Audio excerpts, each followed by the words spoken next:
আসসালামু আলাইকুম। চতুর্থ শ্রেণীর গণিত বই নিয়ে ধারাবাহিকভাবে আলোচনা করছিলাম। তার ধারাবাহিকতা এখন তোমাদের সাথে ৭৯ নাম্বার পৃষ্ঠাটি নিয়ে আলোচনা করব। দেখি পারি কিনা। এখানের মধ্যে এই যে টপিকগুলো আছে এগুলো আমরা ধারাবাহিকভাবে দেখব।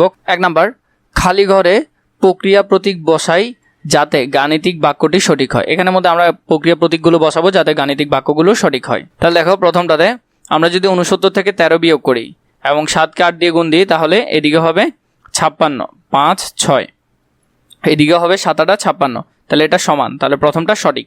ওই হিসেবে আমরা প্রথমটা চাইলে এভাবে করতে পারি, ৬৯ থেকে ১৩ বিয়োগ করলে ৫৬, তাহলে এদিকেও ৫৬, এদিকেও ৫৬ হবে, তাহলে এই বিষয়টা সমান হবে। আমরা যদি ২ নাম্বারটা করি, ৫৮-র সাথে যদি ২৯ যোগ করি তাহলে আমাদের আসবে ৮৭, এরপর ৯৬ থেকে ৯ বিয়োগ করলেও আমাদের আসবে ৮৭, তাহলে এটাও সমান হবে। তাহলে ২ নাম্বারটাও তোমরা এভাবে করে ফেলতে পারবে। এখানে দেখো ২ নাম্বারটা করে দেওয়া আছে, এখানের মধ্যে সুন্দর করে ফেলতে পারবে ২ নাম্বারটা। এরপর দেখো ১ নাম্বার, কোন গাণিতিক বাক্যটি সত্য ও কোনটি মিথ্যা তা যাচাই করি। এখানের মধ্যে কোনটা সত্য কোনটা মিথ্যা আমরা যাচাই করব, এই ক্যালকুলেশনগুলো আমরা করব এখন।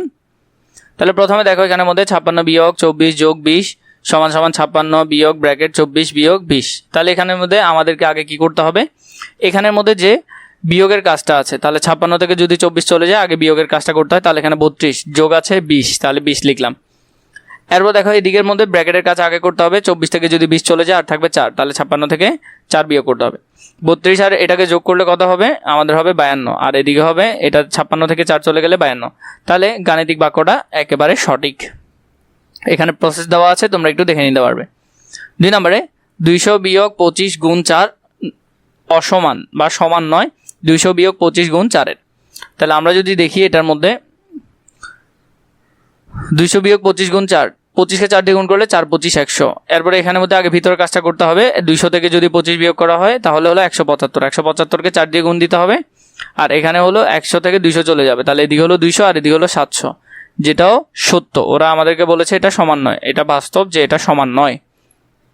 ৩ নাম্বারটা, সুমির উচ্চতা ১৩২ সেন্টিমিটার, মিতুর উচ্চতা সুমির উচ্চতা অপেক্ষায় ৫ সেন্টিমিটার বেশি, রিতার উচ্চতা ১১৪ সেন্টিমিটার। মিতু ও রিতার উচ্চতার পার্থক্য কত? তাহলে আমরা পার্থক্যটা বের করব। তাহলে দেখো মিতুর উচ্চতা আমরা বের করি। মিতুর উচ্চতা আমাদেরকে বলছে সুমির উচ্চতা ১৩২, মিতুর উচ্চতা সুমির উচ্চতা অপেক্ষা ৫ বেশি, তাহলে ১৩২ যোগ ৫, তাহলে কত হবে ১৩৭ সেন্টিমিটার। মিতু ও রিতার পার্থক্য কত হবে? ওদের মোট উচ্চতা ১৪১ সেন্টিমিটার, রিতার উচ্চতা কত ১৪১, ১৪১, তাহলে ১৪১ থেকে যদি ১৩৭ বিয়োগ করো ৩-৭, তাহলে পার্থক্য হলো কত ৪ সেন্টিমিটার। তাহলে তাদের উচ্চতার পার্থক্য হবে কত ৪ সেন্টিমিটার। তোমরা চাইলে এখান থেকেও দেখে করতে পারো। তাহলে মিতু ও রিতার উচ্চতার পার্থক্য হবে ১৪১ বিয়োগ ১৩৭, ৪ সেন্টিমিটার পার্থক্য হবে। ৪ নম্বর, ২টি টেবিল ও ৪টি চেয়ারের মূল্য একত্রে ৮২০০ টাকা। একটি চেয়ারের মূল্য ৮০০ টাকা হলে একটি টেবিলের মূল্য কত? একটা চেয়ারের মূল্য ৮০০ টাকা হলে টেবিলের মূল্যটা আমরা বের করব। প্রথমত একসাথে দোনোটার মূল্য ৮২০০ টাকা। এরপরে একটা চেয়ারের মূল্য হলো ৮০০ টাকা। চেয়ার কয়টা ছিল? ৪টা চেয়ার ছিল। টেবিল কয়টা ছিল? ২টা, তাহলে ২ দিয়ে ভাগ করলে একটার দাম পাবো। তাহলে আমরা যদি প্রসেসটা দেখি, এখানের মধ্যে আমরা আগে উপরে যেভাবে লিখলাম ওইভাবে লিখলাম। ৮২০০ থেকে আমাদের মোট চেয়ারের মূল্য ৮০০, ৪০০ দিয়ে ৩২০০ টাকা বিয়োগ করলাম, ভাগ 2টা টেবিল, তাহলে ৫০০০কে 2টা টেবিল দিয়ে ভাগ করলে একটা টেবিলের দাম পাবো ২৫০০ টাকা। তাহলে ২৫০০ টাকা হলো একটা টেবিলের দাম। এটার উত্তর হবে কত? ২৫০০ টাকা।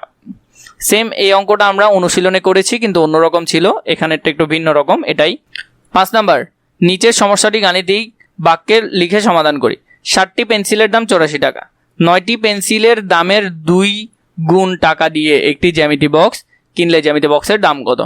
তো আমরা যদি এটা দেখি তাহলে আমরা লিখব ৮৪ ভাগ ৭ গুণ ৯ গুণ ২। এখানের মধ্যে বিষয়টা হলো ৬০টা পেন্সিলের দাম হলো ৮৪ টাকা, তাহলে আমরা যদি ভাগ করি তাহলে একটা পেন্সিলের দাম পাবো, একটা পেন্সিলের দাম ১২ টাকা। তো একটা পেন্সিলের দামের ৯টা পেন্সিলের দামের ২ গুণ, তাকে তো আমাদেরকে ৯টা পেন্সিলের দাম বের করতে হবে। তো ৯টা পেন্সিল ৯ দিয়ে গুণ করলাম, তাহলে ১০৮ টাকা। এটার ২ গুণ হলো জ্যামিতি বক্সের দাম, তাহলে গুণ ২, তাহলে ২১৬ টাকা। তাহলে একটি জ্যামিতি বক্সের দাম হবে ২১৬ টাকা। তোমরা এই যে সমাধানটা আছে এটা এই বক্সের মধ্যে সুন্দর করে লিখে ফেলবে, এবং পরবর্তীতে তোমাদের কোন বিষয়ের উপর ভিডিও প্রয়োজন নিশ্চয়ই আমাকে কমেন্ট করে জানাবে, আমি তোমাদেরকে ধারাবাহিকভাবে ভিডিওগুলো দিব।